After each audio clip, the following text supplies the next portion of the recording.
जय हिंद दोस्तों, स्वागत है आप सभी का हमारे YouTube channel science GK and GS में। एसएससी एमटीएस एग्जाम 2024 14 अक्टूबर के तीनों शिफ्टों का एग्जाम खत्म हो चुका है और अब तक मेरे पास मैक्सिमम रियल प्रश्न आ चुके हैं तीनों शिफ्टों के जो आज के एग्जाम में पूछे गए थे। तो शुरू करते हैं आज का वीडियो, देख लेते हैं तीनों शिफ्टों में किस प्रकार के पूछे गए हैं जीके एंड जीएस के।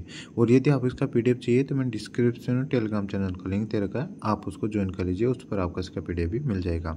और मैंने तीनों शिफ्टों का अलग अलग यानी सेपरेट वीडियो बना दिया है। यदि आप आज आपका किसी शिफ्ट में एग्जाम था तो आप अपने शिफ्ट का एनालिसिस का वीडियो देख सकते हो अलग से, आपको ये वीडियो देख के टाइम वेस्ट नहीं करना है। और यदि आप देखना चाहते हो देख सकते हो, वैसे मैंने आपको जितना पढ़ोगे उतना आपके नेक्स्ट एग्जाम के लिए प्रॉफिटेबल होने वाला है। तो इस वीडियो में आपको तीनों शिफ्टों का एक साथ कंबाइंड एनालिसिस करवाने वाला हूँ, तो आप इस वीडियो में एंड तक बने रहना, जिनका भी आगे एग्जाम होने वाला है इस वीडियो के एंड तक जरूर देखना। चैनल पर नहीं तो चैनल सब्सक्राइब कर लेना। तो शुरू करते हैं आज का वीडियो और देख लेते हैं। सबसे पहले फर्स्ट शिफ्ट क्वेश्चन देखेंगे, फिर सेकंड शिफ्ट, फिर थर्ड शिफ्ट को क्वेश्चन देखेंगे। तो शुरू करते हैं आज का वीडियो और देख लेते हैं सबसे पहले फर्स्ट शिफ्ट में किस प्रकार के क्वेश्चन पूछे गए हैं जीके एंड जीएस के। तो आज के फर्स्ट शिफ्ट का फर्स्ट क्वेश्चन है, भारत में किस खेल की उत्पत्ति हुई है। ये क्वेश्चन पूछा गया था आज के फर्स्ट शिफ्ट में। तो कबड्डी की हुई है, कबड्डी इसका राइट आंसर हो जाएगा, क्योंकि कबड्डी ऑप्शन दे रखा था तो कबड्डी इसका राइट आंसर हो जाएगा। इसमें नेक्स्ट क्वेश्चन है, भारतीय संविधान की 7वीं अनुसूची में संघ सूची में कुल कितने विषय हैं। तो वर्तमान में भारतीय संविधान की जो 7वीं अनुसूची है उसमें जो संघ सूची दे रही है उसमें 100 विषय हैं, यानी 100 विषय हैं, तो 100 विषय इसका राइट आंसर हो जाएगा। जबकि जिस समय संविधान लागू हुआ तो उस समय इसमें कितने विषय थे, 97 विषय थे, तो ये भी आपको ध्यान रखना है। और इस सूची में वर्णित विषयों पर कानून बनाने के लिए केंद्र के पास विशेष अधिकार है, यानी जो केंद्र है ना, केंद्र सरकार, वही इस पर कानून बना सकती है। और भारतीय संविधान 3 तरह की सूचियों का उल्लेख है, वो कौन कौन सी है, संघ सूची, राज्य सूची और संविद्या या संवर्ती सूची, ये 3 प्रकार की सूचियों को उल्लेख दे रखा है। और राज्य सूची की बात करें तो राज्य सूची में वर्तमान में 61 विषय हैं, शुरुआत में इसमें 66 विषय थे। और राज्य विधानसभाओं की इस सूची में कानून बनाए गए विषयों पर उल्लेख किया जाता है, यानी राज्य विधानसभा इसमें कानून बना सकती है। और एक आती है संवर्ती सूची। संवर्ती सूची में वर्तमान में 52 विषय हैं, पहले इसमें 47 विषय शामिल थे। और इसमें राज्य सरकार और केंद्र सरकार दोनों इस सूची में कानून बना सकती है। लेकिन यदि एक ही कोई विषय ऐसा हो जिसमें दोनों ने कानून बना दिया हो तो उसमें केंद्र सरकार का कानून मान्य रहता है। तो ये फैक्ट आपको ध्यान रखना है। इसमें नेक्स्ट क्वेश्चन आता है, अनीता शर्मा किस शास्त्रीय नृत्य से संबंधित है। तो ये सत्रिय नृत्य संबंधित है, सत्रिय नृत्य इसका राइट आंसर हो जाएगा। और इनको संगीत नाटक अकादमी पुरस्कार 2014 से सम्मानित किया गया था। तो ये फैक्ट आपको ध्यान रखना है। इसमें नेक्स्ट क्वेश्चन आया था, 1992 के समय जेल में बंद पंजाबी जेल को क्या बोला गया था। तो सिख कैदी कहा गया था, सिख कैदी इसका राइट आंसर हो जाएगा। इसका नेक्स्ट क्वेश्चन है, वन्य जीव संरक्षण अधिनियम कब पारित किया गया था। तो 1972 में पारित किया गया था, 1972 इसका राइट आंसर हो जाएगा। और इसकी बात करें तो इसमें 6 अनुसूचियाँ शामिल है 1972 के, तो ये भी आपको ध्यान रखना है। और भारत के वन्य जीव संरक्षण अधिनियम में 1972 में 6 अनुसूचियाँ शामिल है, तो ये फैक्ट आपको ध्यान रखना है। इसका नेक्स्ट क्वेश्चन है, भावनाथ मेला निम्नलिखित में किस राज्य में आयोजित किया जाता है। तो गुजरात में आयोजित किया जाता है, गुजरात इसका राइट आंसर हो जाएगा। और गुजरात के भी जूनागढ़ में भवनाथ महादेव मंदिर में आयोजित किया जाता है, तो फैक्ट आपको ध्यान रखना है। और महाशिवरात्रि के दौरान लगने वाला यह मेला गिरनार पर्वत श्रृंखला के पास लगता है, तो फैक्ट आपको ध्यान रखना है। आपको ये क्वेश्चन का ध्यान रखना है, इस क्वेश्चन यहाँ से भी एक क्वेश्चन बनता है कि गिरनार पर्वत श्रृंखला किस राज्य में स्थित है, तो ये गुजरात में स्थित है, ये भी आपको ध्यान रखना है। इसका नेक्स्ट क्वेश्चन है, जोंक किस संघ का हिस्सा है। तो ये जोंक एनिलिडा संघ का जंतु है, तो एनिलिडा संघ इसका राइट आंसर हो जाएगा। इसका नेक्स्ट क्वेश्चन है, हरिसेन किस पुस्तक के लेखक है। तो इनकी बात करें तो वरहत कोश इस पुस्तक के लेखक है, तो वरहत संहिता या वरहत कोश के लेखक हैं, तो वरहत कोश इसका राइट आंसर हो जाएगा। और इन्होंने ये कौन थे, तो हरिसेन गुप्त वंश के राजा समुद्रगुप्त के दरबारी कवि थे, तो ये फैक्ट आपको ध्यान रखना। इसमें नेक्स्ट क्वेश्चन आता है, beneath the surface my story किसकी आत्मकथा है। तो माइकल फेल्प्स की स्टोरी है, आत्मकथा है, तो ये इसका राइट आंसर हो जाएगा। और ये तैराकी से जुड़े हुए खिलाड़ी है, तो ये भी आपको ध्यान रखना है। और उन्होंने ओलंपिक में व्यक्तिगत और टीम टूर्नामेंट में भाग लिया था, तो ये फैक्ट आपको ध्यान रखना है। इस नेक्स्ट क्वेश्चन है, TS सिंहदेव यानी त्रिभुवनेश्वर शरण सिंह देव किस राज्य के उप मुख्यमंत्री है। तो त्रिभुवनेश्वर शरण सिंह देव की बात करें तो इनका जन्म 1952 में हुआ था। और जिन्हें शुरुआती इनके शुरुआती नामों से यानी टी.एस. सिंहदेव की या टी.एस. बाबा के नाम से जाना जाता है और ये छत्तीसगढ़ के अंबिकापुर से एक भारतीय राजनीतिक है और वे जून 2023 से दिसंबर 2023 तक छत्तीसगढ़ के पहले उप मुख्यमंत्री रहे थे। तो उप मुख्यमंत्री इसका राइट आंसर हो जाएगा। और किस राज्य के थे ये? छत्तीसगढ़ के थे। छत्तीसगढ़ इसका राइट आंसर हो जाएगा। छत्तीसगढ़ के वर्तमान मुख्यमंत्री की बात करें तो वो कौन है? विष्णुदेव साई है। तो ये फैक्ट है, आपको ध्यान रखना। इसका नेक्स्ट क्वेश्चन आता है, महानंदा नदी कहाँ से निकलती है? तो महानंदा नदी का उद्गम स्थल महाल्दीराम पर्वत है। तो महाल्दीराम पर्वत इसका राइट आंसर हो जाएगा। और महाल्दीराम पर्वत पश्चिम बंगाल के दार्जिलिंग जिले में स्थित है। तो फिर आपको ध्यान रखना है। इसका नेक्स्ट क्वेश्चन है, सोनल मानसिंह किस शास्त्रीय नृत्य से संबंधित है? तो भरतनाट्यम और ओडिसी दोनों नृत्य से संबंधित है। तो इसका राइट आंसर हो जाएगा। और 1992 में इनको पद्म भूषण की सबसे कम उम्र की प्राप्त करता थी। तो फैक्ट आपको ध्यान रखना है। इसका नेक्स्ट क्वेश्चन है, 2001 की जनगणना के अनुसार साक्षर व्यक्ति कौन है? तो एक व्यक्ति को साक्षर जनगणना में साक्षर माना जाता है यदि वह व्यक्ति कम से कम 7 साल का हो और किसी एक भाषा को पढ़ लिख और समझ सकता हो तो उसे साक्षर माना जाता है। तो ये इसका राइट आंसर हो जाएगा। इसका नेक्स्ट क्वेश्चन है, निम्नलिखित में किस राज्य में मोपला विद्रोह हुआ था? तो ये केरल में होता है। केरल इसका राइट आंसर हो जाएगा। और ये 1921 में मोपला विद्रोह केरल में होता। और मोपला विद्रोह को 1921 के नाम से जाना जाता है। और ये 19वीं और 20वीं सदी की शुरुआत में ब्रिटिश और हिंदू जमीरियों के विरुद्ध केरल में मपिला द्वारा आयोजित एक श्रृंखला की प्रतिमूर्ति थी। तो फैक्ट आपको ध्यान रखना है। इसका नेक्स्ट क्वेश्चन है, महात्मा गांधी का पहला सत्याग्रह कौन सा था? तो भारत में महात्मा गांधी का पहला सत्याग्रह चंपारण सत्याग्रह था जो 1917 में बिहार के चंपारण जिले में शुरू किया गया था। तो ये फैक्ट आपको ध्यान रखना है। इस बार नेक्स्ट क्वेश्चन है, जालो मुख्य रूप से किससे संबंधित है? तो ये पुत्रु कर्मी से संबंधित है। पुत्रु कर्मी इसका राइट आंसर हो जाएगा। झालो जिले को जिसे झालो भी कहा जाता है एक प्राचीन भारतीय समुदाय है। यह समुदाय मुख्य रूप से पुत्तुकर्मी से संबंधित है। ये इसका राइट आंसर हो जाएगा। इसमें नेक्स्ट क्वेश्चन है, निम्नलिखित में किस खेल से बॉम्ब आउट शब्द संबंधित है? तो भारोत्तोलन से संबंधित। भारोत्तोलन इसका राइट आंसर हो जाएगा। प्रतियोगी स्नैच या क्लीन एंड जर्क में तीनों प्रयास चूक जाता है जिसके परिणामस्वरूप कुल स्कोर 0 होता है तो उसे भारोत्तोलन में मतलब बॉम्ब आउट कहा जाता है। तो ये इसका राइट आंसर हो जाएगा। इसमें नेक्स्ट क्वेश्चन है, कान से रेड कारपेट पर चलने वाले भारत के पहले लोक कलाकार कौन थे? तो राजस्थानी एक सिंगर है जिनका मतलब मामी खान ये पहले सिंगर थे। तो मामी खान इसका राइट आंसर हो जाएगा। और इनकी बात करें तो कांस फिल्म फेस्टिवल जो 75वां फिल्म फेस्टिवल था के रेड कारपेट चलने वाले पहले भारतीय लोक कलाकार बन गए हैं। तो ये फैक्ट आपको ध्यान रखना है। इस बार नेक्स्ट क्वेश्चन है, सलाल बांध किस प्रकार का बांध है? तो जल विद्युत बांध है। जल विद्युत बांध इसका राइट आंसर हो जाएगा। और सलाल बांध जम्मू और कश्मीर के रियासी जिले में चिनाब नदी पर बना एक रन ऑफ द रिवर जल विद्युत बांध है। तो ये फैक्ट आपको ध्यान रखना है। इसमें नेक्स्ट क्वेश्चन है, ऋग्वेद में सेना के प्रमुख सेनानी यानी सेना के प्रमुख को जो सेनानी रहते थे उनके प्रमुख को क्या कहा जाता था? तो उसे चीफ ऑफ द आर्मी कहा जाता था यानी सेना प्रमुख कहा जाता था। तो ये इसका राइट आंसर हो जाएगा। और ऋग्वेद में सैनिकों को क्षत्रिय कहा जाता था। और ऋग्वेद में 10 अध्यायों में 1028 सूक्त है। तो ये फैक्ट आपको ध्यान रखना है। खेती में सूक्ष्म वित्त की शुरुआत किसने की थी? तो किसने की थी? नाबार्ड ने की थी। नाबार्ड इसका राइट आंसर हो जाएगा। और नाबार्ड के सहयोग से 8 राज्यों में इकाई पायलट प्रोजेक्ट रूप में शुरू किया गया था। और इस योजना के बाद वर्ष 2006 में बैंकिंग प्रणाली के लिए इसे लागू किया गया था। तो फैक्ट आपको ध्यान रखना है। इसमें नेक्स्ट क्वेश्चन पूछा गया था, 4 ओम के 4 प्रतिरोध एक दूसरे के समानांतर क्रम में जोड़े गए हैं तो तुल्य प्रतिरोध क्या होगा? तो समांतर क्रम में जब प्रतिरोध जोड़ा जाता है तो उनके फॉर्मूला क्या रहता है? 1/r रहता है। तो 1/r बराबर क्या? यहाँ पे 4 प्रतिरोध 1/r1 + 1/r2 इस प्रकार के जोड़ लेंगे तो 4 प्रतिरोधों के लिए क्या हो जाएगा? 1/4 + 1/4 + 1/4 + 1/4। तो इनमें नीचे एलसीएम लेंगे 4 और ऊपर क्या आ जाएगा? तो ऊपर सभी में नीचे 4 हो तो सभी 1 + 1 + यानी 4/4 आ जाएगा अपने पास। तो इसका तुल्य प्रतिरोध निकल के क्या आ जाएगा? 4/4 का मतलब दोनों डिवाइड हो जाएंगे और एक अपने पास ओम निकल के आ जाएगा। तो 1 ओम इनका तुल्य प्रतिरोध हो जाएगा। तो ये इसका राइट आंसर हो जाएगा। 15 जून के बाद मानसून सबसे पहले कहाँ आता है?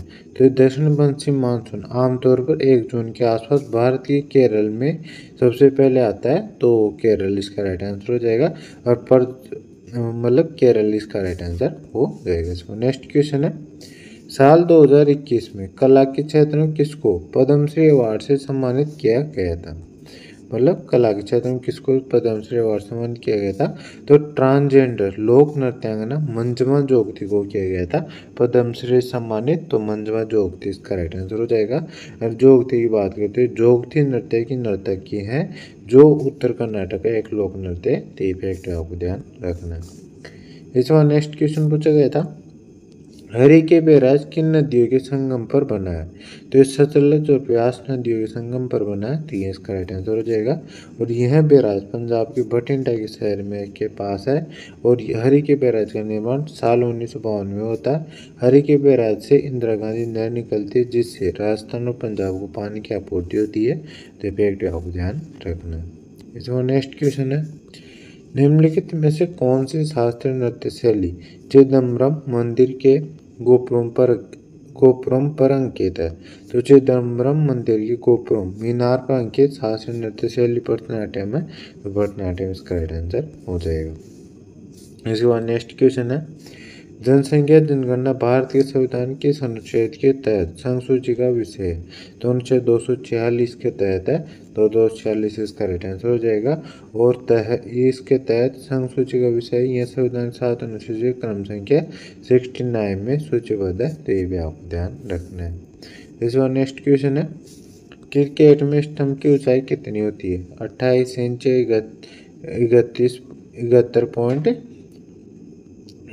71.12 सेंटीमीटर होती है। तो 28 इंच इसका राइट आंसर हो जाएगा। इस बार नेक्स्ट क्वेश्चन है, भारत संविधान के भाग 6 के किस अध्याय में राज्य विधानमंडल का उल्लेख है? तो अध्याय 3 में उल्लेख है। अध्याय 3 इसका राइट आंसर हो जाएगा। और राज्य विधायिका से जुड़ी जानकारी संविधान के भाग 6 के अनुच्छेद 168 212 में दी गई है। तो फैक्ट आपको ध्यान रखना है।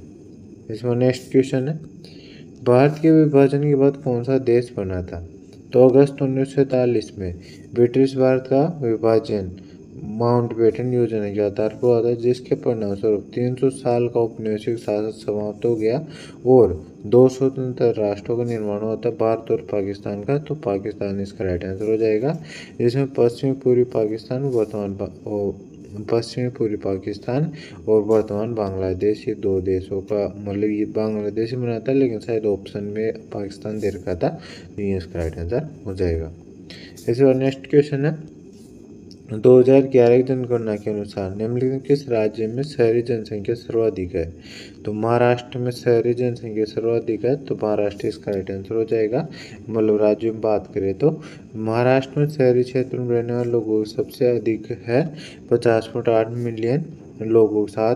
गोवा सबसे अधिक शहरीकृत राज्य था, इसकी 62.2% जनसंख्या शहरी क्षेत्रों में निवास करती। वैसे तो महाराष्ट्र में रहते हैं लेकिन जो गोवा ना उसके प्रतिशत में देखिए तो प्रतिशत में गोवा की सबसे ज़्यादा रहती है 62.2%। तो फैक्ट आपको ध्यान रखना है। और राष्ट्रीय राजधानी क्षेत्र दिल्ली और केंद्र शहरी क्षेत्र चंडीगढ़ भी क्रमशः 97.5% और 97.25% के शहरी आबादी के साथ भारी मतलब सबसे अधिक शहरी आबादी वाले क्षेत्र है।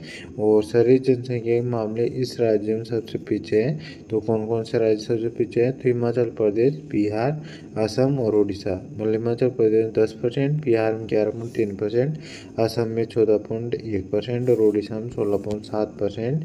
और हिमाचल मतलब इस परसेंट के साथ ये सबसे कम जनसंख्या यहाँ पे शहरों में रहती है। और हिमाचल प्रदेश में ग्रामीण जनसंख्या प्रतिशत 89.98% है और बिहार में 88.72% है। तो फैक्ट आपको ध्यान रखना है। इसका नेक्स्ट क्वेश्चन है, स्वयं सहायता समूह में कौन सम्मिलित होता है?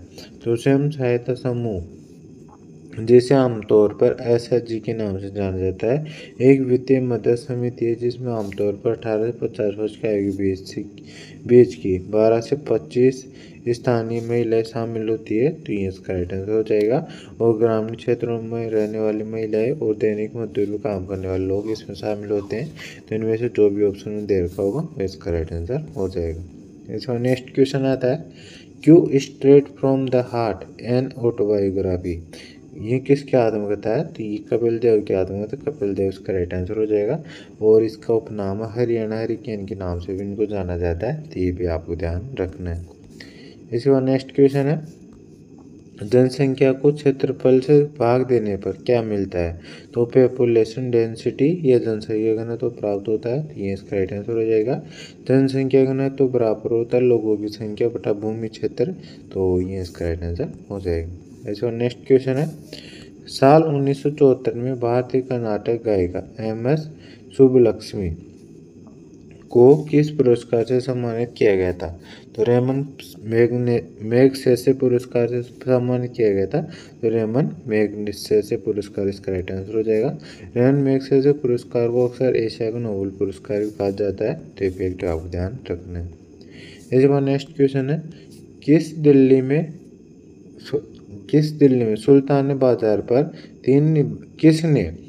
में सुल्तानी बाजार पर 3 निबंधों का नियंत्रण किया था? तो अलाउद्दीन खिलजी ने किया था, अलाउद्दीन खिलजी इसका राइट आंसर हो जाएगा। इसका नेक्स्ट क्वेश्चन है, नेविल स्टीवन जोसेफ डिसूजा किस खेल से संबंधित है? तो ये एक भारतीय फुटबॉलर थे जो स्ट्राइकर के रूप में खेलते थे, तो ये इसका राइट आंसर हो जाएगा। इसके बाद नेक्स्ट क्वेश्चन है, दीपावली के 5वें दिन कौन सा त्यौहार मनाया जाता है? तो दीपावली के 5वें दिन भाई दूज मनाई जाती है, भाई दूज इसका राइट आंसर हो जाएगा। दीपावली 5 दिन का त्यौहार है जिसमें सबसे पहले धनतेरस दीपावली से मतलब 2 दिन पहले, फिर उसके बाद छोटी दिवाली, फिर मतलब छोटी दिवाली नरक चौदस मनाई जाती है, फिर मतलब जो अमावस्या रहती है उस दिन दिवाली मनाई जाती है, फिर दीपावली दूसरे दिन गोवर्धन पूजा और तीसरे दिन मतलब भाई दूज मनाई जाती है। तो इस प्रकार से 5 दिन का त्यौहार है, तो भाई दूज इसका राइट आंसर हो जाएगा। इसके बाद नेक्स्ट क्वेश्चन है, पंडित विश्व मोहन भट्ट को साल 1994 किस अवार्ड से सम्मानित किया गया था? तो ग्रैमी अवार्ड से सम्मानित किया गया था, ग्रैमी अवार्ड इसका राइट आंसर हो जाएगा। यह अवार्ड उन्होंने a meeting by the river के लिए जीता था। ग्रैमी अवार्ड जीतने वाले ये तीसरे भारतीय थे, और उन्हें साल 2002 में पद्मश्री सम्मान, 2012 में राजस्थान रत्न और 2017 में पद्म भूषण भी मिल चुका है, तो ये भी आपको ध्यान रखना है। इस बार नेक्स्ट क्वेश्चन पूछा गया था, तेल और फैट में आयोडीन की मात्रा को किससे मापा जाता है? तो आयोडीन मान से मापा जाता है, आयोडीन मान इसका राइट आंसर हो जाएगा। इस बार नेक्स्ट क्वेश्चन है, नेक्स्ट क्वेश्चन पूछा गया था 86वें संविधान संशोधन संबंधित एक क्वेश्चन पूछा गया था, तो ये क्वेश्चन इससे रिलेटेड फैक्ट देख लेते हैं अपन। भारतीय संविधान में 11 मौलिक करते हुए 86वें संविधान संशोधन के जरिए साल 2002 में जोड़ा गया था। पहले 42वें संविधान संशोधन के जरिए साल 1976 में 10 मौलिक कर्तव्यों को जोड़ा गया था। मौलिक कर्तव्यों का वर्णन संविधान के भाग 4A में अनुच्छेद 51 के ए में किया गया, तो फैक्ट आपको ध्यान रखना है।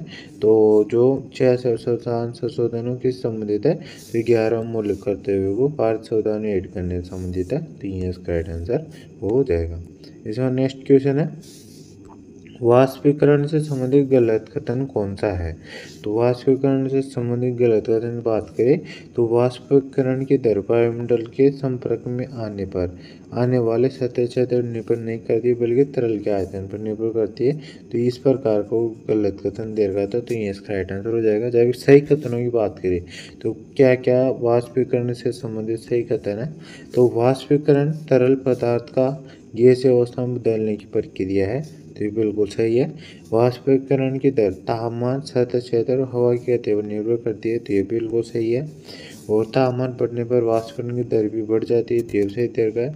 सतह क्षेत्र बढ़ने पर वाष्पीकरण की दर भी बढ़ जाती है, तो ये बिल्कुल सही है। और हवा की गति और वाष्पीकरण की दर एक दूसरे से सीधे अनुपातिक है, तो ये बिल्कुल सही है।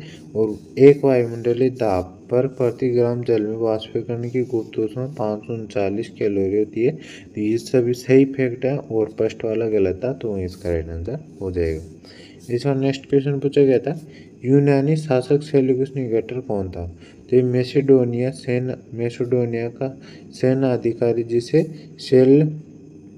सेल्यूसिड साम्राज्य की स्थापना की थी वह था, तो ये इसका राइट आंसर हो जाएगा। इस बार नेक्स्ट क्वेश्चन है, किस राज्य ने जुलाई 2022 में राज्य के 100 देशी बुनकरों को सशक्त बनाने के लिए स्वनिर्भर नारी योजना शुरू की है, तो असम गुवाहाटी ने की है, तो असम गुवाहाटी इसका राइट आंसर हो जाएगा। इस योजना का उद्देश्य राज्य के स्वदेशी बुनकरों को सशक्त बनाना और उन परिवारों को वित्तीय सहायता प्रदान करना है। ये फैक्ट आपको ध्यान रखना है। इसको नेक्स्ट क्वेश्चन है, जैन धर्म में बस्ती का क्या अर्थ है? तो जैन धर्म जिसमें तीर्थ स्थल से जुड़े विद्वानों के निवास होते हैं उन्हें बस्ती कहा जाता है, तो ये इसका राइट आंसर हो जाएगा। जो नेक्स्ट क्वेश्चन है, स्थायी बंदोबस्त सबसे पहले भारत के किन राज्यों में लागू किया गया था? तो बंगाल, बिहार और ओडिशा में लागू किया गया था, तो इनमें से जो भी ऑप्शन में आएगा वो इसका राइट आंसर हो जाएगा। बंगाल का स्थायी बंदोबस्त 1793 में गवर्नर जनरल लॉर्ड कॉर्नवालिस की अध्यक्षता में ईस्ट इंडिया कंपनी द्वारा लागू किया गया था। यह मूल रूप से कंपनी और जमींदारों के बीच भूमि राजस्व तय करने के लिए एक समझौता था, तो ये आपको ध्यान रखना है। मंदिर में मूर्तियां रखने की जगह को क्या कहते हैं? तो उसे गर्भगृह कहा जाता है, गर्भगृह इसका राइट आंसर हो जाएगा।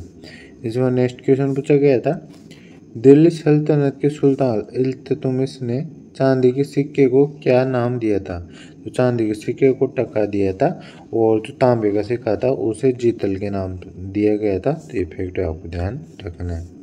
और इल्तुतमिश की बात करें तो इल्तुतमिश ने सिक्कों पर टकसाल के नाम अंकित करवाने की परंपरा शुरू की थी।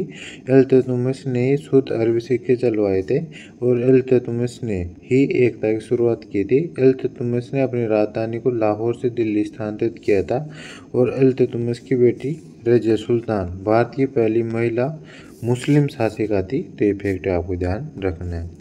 इसमें नेक्स्ट क्वेश्चन है, खेल को बढ़ावा देने के लिए 2024 का स्पोर्ट्स स्टार एसेस किस राज्य ने जीता है? तो ये तमिलनाडु ने जीता है, तमिलनाडु इसका राइट आंसर हो जाएगा।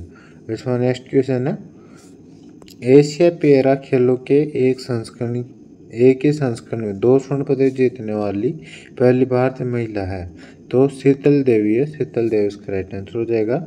और 2023 एशियाई पैरा गेम्स जम्मू कश्मीर में बिना हाथ का तीरंदाज में इन्होंने 2 स्वर्ण पदक जीते थे, ये इसका राइट आंसर हो जाएगा। इसमें नेक्स्ट क्वेश्चन है, अधिकांश सतह और भूजल का उपयोग किस में होता है? तो दुनिया भर में भूजल का सबसे ज़्यादा इस्तेमाल सिंचाई के लिए किया जाता है, तो सिंचाई यानी एग्रीकल्चर इसका एग्रीकल्चर कृषि क्षेत्र में किया जाता है, तो कृषि क्षेत्र या सिंचाई इसका राइट आंसर हो जाएगा। इसमें नेक्स्ट क्वेश्चन है, रूल ऑफ लॉ पुस्तक के लेखक कौन है? तो टॉम बिंगम इसका राइट आंसर हो जाएगा। रूल ऑफ लॉ पुस्तक टॉम बिंगहैम द्वारा लिखी गई है, तो ये इसका राइट आंसर हो जाएगा। इसमें नेक्स्ट क्वेश्चन है, दूध सागर झरना किस राज्य में स्थित है? तो मिल्क सागर झरने को सी ऑफ मिल्क भी कहा जाता है, और ये भारत के गोवा राज्य में स्थित है, और कौन सी नदी पर? मांडोवी नदी पर स्थित है, तो गोवा राज्य इसका राइट आंसर हो जाएगा। इसका नेक्स्ट क्वेश्चन है, माई कंट्री माई लाइफ पुस्तक किसके आत्मकथा है? तो ये लाल कृष्ण आडवाणी की है, तो ये इसका राइट आंसर हो जाएगा। इसका नेक्स्ट क्वेश्चन है, अंतर्राष्ट्रीय रेत कला उत्सव आमतौर पर रेगिस्तान के नाम से जाना जाता है, ये मतलब आमतौर पर जाना जाता है, रेगिस्तान में यह आयोजित किया जाता है, तो ये किस में आयोजित किया जाता है? उड़ीसा के पूरी जिले में यह आयोजित किया जाता है, तो उड़ीसा का पूरी जिला इसका राइट आंसर हो जाएगा। और कोणार्क के चंद्रभागा समुद्र तट पर आयोजित किया जाता है, यह उत्सव हर साल दिसंबर के पहले सप्ताह में मनाया जाता है, तो फैक्ट पे आपको ध्यान रखना है। इसमें नेक्स्ट क्वेश्चन है, चांदी पर जो काली परत होती है वो किसकी बनी होती है? तो सिल्वर सल्फाइड की बनी होती है, सिल्वर सल्फाइड इसका राइट आंसर हो जाएगा। और सिल्वर सल्फाइड का सूत्र क्या होता है? Ag2S होता है, और ये सिल्वर सल्फाइड की बनी होती है, तो ये इसका राइट आंसर हो जाएगा। इसमें नेक्स्ट क्वेश्चन है, गुलाबो सपेरा प्रसिद्ध कालबेलिया नर्तकी को पद्मश्री किस वर्ष मिला था? 2016 में मिला था, 2016 इसका राइट आंसर हो जाएगा। और ये राजस्थान की कालबेलिया नृत्य की सबसे प्रसिद्ध कलाकार गुलाबो सपेरा है, ये फैक्ट आपको ध्यान रखना है। यानी कालबेलिया नृत्य कहाँ का है? तो राजस्थान का है, ये फैक्ट आपको ध्यान रखना है। इसका नेक्स्ट क्वेश्चन आता है, निम्नलिखित में से किसने ब्रह्म अनुबंध लिखा, जो ब्राह्म समाज के मत का एक बयान था और इसके सदस्यों, कर्तव्यों और दायित्वों की एक सूची बनाई थी? तो देवेंद्र नाथ टैगोर ने लिखा था। देवेंद्र नाथ टैगोर इसका राइट आंसर हो जाएगा। और देवेंद्र नाथ टैगोर ने 1839 में तत्वबोधिनी सभा की स्थापना की थी और 1843 में उन्होंने तत्वबोधिनी सभा का विलय कर ब्रह्म समाज में विलय कर दिया था। तो ये फैक्ट आपको ध्यान रखना है। इस बार नेक्स्ट क्वेश्चन पूछा गया था, सिद्धांत संबंधी रोजगार और सुझाव किसने दिया था? रोजगार से संबंधित सुझाव का सिद्धांत जॉन मेनार्ड किन्स ने दिया था। तो जॉन मेनार्ड किन्स इसका राइट आंसर हो जाएगा। और उन्होंने अपनी पुस्तक the general theory of employment, interest and money में इस सिद्धांत को प्रस्तुत किया था। तो फैक्ट आपको ध्यान रखना है। इसका नेक्स्ट क्वेश्चन है, सामा चकेवा एक पारंपरिक त्योहार है, निम्नलिखित में किस राज्य से संबंधित है? ये बिहार से संबंधित है। बिहार इसका राइट आंसर हो जाएगा। इसका नेक्स्ट क्वेश्चन है, आव बाएं से दाएं जाने पर परमाणु त्रिज्या पर क्या प्रभाव पड़ता है? तो ये घटती है, तो घटना इसका राइट आंसर हो जाएगा। आव बाएं से दाएं जाने पर परमाणुओं का नाभिक आवेश बढ़ता है। नाभिक में आवेश बढ़ने से इलेक्ट्रॉन पर नाभिक आकर्षण बल बढ़ जाता है, जिससे परमाणु का आकार भी घट जाता है। तो फैक्ट आपको ध्यान रखना है। इस बार नेक्स्ट क्वेश्चन है, निम्नलिखित पारिस्थितिकी तंत्र में एक डिकम्पोजर की भूमिका निभाता है? तो कवक और बैक्टीरिया निभाता है। तो कवक ऑप्शन में दे रखा था, फंगस। तो कवक इसका राइट आंसर हो जाएगा। इसमें नेक्स्ट क्वेश्चन है, फरवरी 2023 में सुप्रीम कोर्ट के न्यायाधीशों की संख्या बढ़कर कितना हुआ था? तो सर्वोच्च न्यायालय को 6 फरवरी को 5 नए न्यायाधीश मिले, जिससे इसकी न्यायिक क्षमता बढ़कर 32 हो गई है। तो 32 आपको ध्यान रखना है, मतलब 2023 में 32 हो गई थी। लेकिन वर्तमान की बात करें तो वर्तमान में सुप्रीम कोर्ट में टोटल 34 न्यायाधीश है, जिसमें 33 अन्य न्यायाधीश और एक प्रमुख न्यायाधीश यानी मुख्य न्यायाधीश होता है। तो फैक्ट आपको ध्यान रखना है। इसका नेक्स्ट क्वेश्चन है, सशस्त्र बल न्यायाधिकरण का प्रमुख कौन है? तो न्यायमूर्ति राजेंद्र मेनन है। तो ये इसका राइट आंसर हो जाएगा। इसका नेक्स्ट क्वेश्चन है, घोड़ नदी के किनारे कौन सा शहर बसा हुआ है? तो महाराष्ट्र के पुणे जिले में बहने वाली घोड़ नदी के किनारे इनाम गांव बसा हुआ है। तो इनाम गांव इसका राइट आंसर हो जाएगा। और ये घोड़ नदी किसकी सहायक नदी है? तो भीमा नदी की सहायक नदी है। तो फैक्ट आपको ध्यान रखना है। इसका नेक्स्ट क्वेश्चन है, भारतीय संविधान की 7वीं अनुसूची में 3 सूचियाँ कौन कौन सी है? यह 3 सूचियों में से कौन सी निम्न में, मतलब ऑप्शन दे रही तो उनमें से कौन सी है? तो भारतीय संविधान 3 अनुसूचियाँ कौन कौन सी है? संघ सूची, राज्य सूची और समवर्ती सूची है। लेकिन ऑप्शन में सिर्फ समवर्ती सूची दे रखा था। तो ये इसका राइट आंसर हो जाएगा। इसका नेक्स्ट क्वेश्चन है, नीति आयोग के मुताबिक साल 2022-23 में भारत में बहुआयामी गरीबी में रहने वाले लोगों की कुल संख्या कितनी है? तो 14.5 करोड़ थी ये आबादी। और तो ये इसका राइट आंसर हो जाएगा। और भारत की कुल आबादी का 11% थी। तो फैक्ट आपको ध्यान रखना है। एक क्वेश्चन मिलान करो से पूछा गया था, जिसमें दिया गया था शिमला समझौता कब हुआ था? तो ये 1972 में हुआ था। इस प्रकार से 1972 से मिलान कर देना था। पंचशील समझौता 1954 में हुआ था। लाहौर समझौता 1999 में हुआ था। और तहकांत समझौता ये 1966 में हुआ था। तो इस प्रकार इनका मिलान कर देना था। ये इसका राइट आंसर हो जाता। इसका नेक्स्ट क्वेश्चन है, निम्नलिखित में से किस फसल की उगाई में लगभग 1 वर्ष का समय अवधि लगती है? गन्ना में लगती है। गन्ना इसका राइट आंसर हो जाएगा। गन्ने की फसल को तैयार होने में लगभग 1 वर्ष का समय अवधि लगती है। तो ये इसका राइट आंसर हो जाएगा। इसका नेक्स्ट क्वेश्चन, नीति आयोग का श्वेत पत्र किस मिशन से संबंधित है? तो नीति आयोग का श्वेत पत्र अटल नवाचार मिशन से संबंधित है। तो ये इसका राइट आंसर हो जाएगा। इसका नेक्स्ट क्वेश्चन आता है, सूक्ष्म वित्त बांग्लादेश में ग्रामीण मॉडल किसने विकसित किया था? तो मोहम्मद यूनुस ने यह मॉडल प्रस्तुत किया था 1970 के दशक में बांग्लादेश में। तो मोहम्मद यूनुस से इसका राइट आंसर हो जाएगा। इसका नेक्स्ट क्वेश्चन है, फैयाज वसीबुद्दीन डागर किस शैली के एक भारतीय शास्त्रीय गायक है? तो ध्रुपद शैली के एक भारतीय शास्त्रीय गायक है। तो ध्रुपद शैली इसका राइट आंसर हो जाएगा। इसके बाद नेक्स्ट क्वेश्चन है, कौन सा एक क्षेत्र है जहां पिछले भूकंपीय गतिविधि के बावजूद कुछ समय में कोई बड़ा भूकंप नहीं आया? उसे क्या कहते हैं? उसे भूकंपीय अंतराल कहा जाता है। ये इसका राइट आंसर हो जाएगा। तो ठीक है दोस्तों, ये थे आज के तीनों शिफ्टों का एनालिसिस मैंने करवा दिया आप सभी को। आई होप आपको ये वीडियो पसंद आया होगा। वीडियो पसंद आया तो वीडियो को लाइक कर देना, चैनल पर नहीं हो तो चैनल को सब्सक्राइब और बेल आइकन ऑन कर लेना।